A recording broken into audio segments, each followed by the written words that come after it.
السلام علیکم ورحمۃ اللہ وبرکاتہ۔ بسم اللہ الرحمن الرحیم۔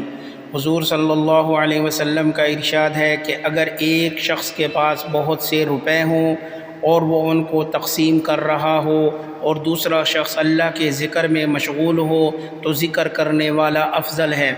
فائدہ یعنی اللہ کے راستے میں خرچ کرنا کتنی ہی بڑی چیز کیوں نہ ہو، لیکن اللہ کی یاد اس کے مقابلے میں بھی افضل ہے۔ پھر کس قدر خوش نصیب ہیں وہ مالدار، اللہ کے راستے میں خرچ کرنے والے، جن کو اللہ کی ذکر کی بھی توفیق نصیب ہو جائے۔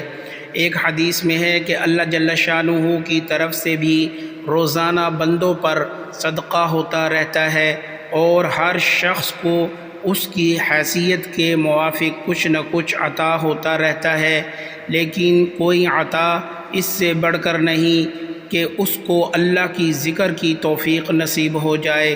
جو لوگ کاروبار میں مشغول رہتے ہیں، تجارت، زراعت، ملازمت میں گھرے رہتے ہیں، اگر تھوڑا بہت وقت اللہ کی یاد کے لیے اپنے اوقات میں سے نکال لیں تو کیسی مفت کی کمائی ہے۔ دن رات کے 24 گھنٹوں میں سے 2-4 گھنٹے اس کام کے لیے نکال لینا کون سی مشکل بات ہے۔ آخر فضولیات، لغویات میں بہت سا وقت خرچ ہوتا ہے، اس کارآمد چیز کے واسطے وقت نکالنا کیا دشوار ہے۔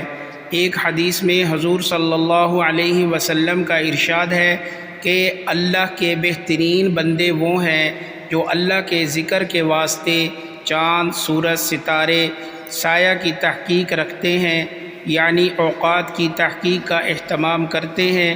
اگرچہ ان کے زمانے میں گھڑی گھنٹوں کی کثرت نے اس سے بے نیاز کر دیا ہے، پھر بھی فی الجملہ واقفیت ان چیزوں کی مناسب ہے کہ گھڑی کے خراب اور غلط ہو جانے کی صورت میں اوقات ضائع نہ ہو جائیں۔ ایک حدیث میں آیا ہے کہ زمین کے جس حصے پر اللہ کا ذکر کیا جائے وہ حصہ نیچے 7 زمینوں تک دوسرے حصوں پر فخر کرتا ہے۔ اللہ عمل کی توفیق عطا فرمائے۔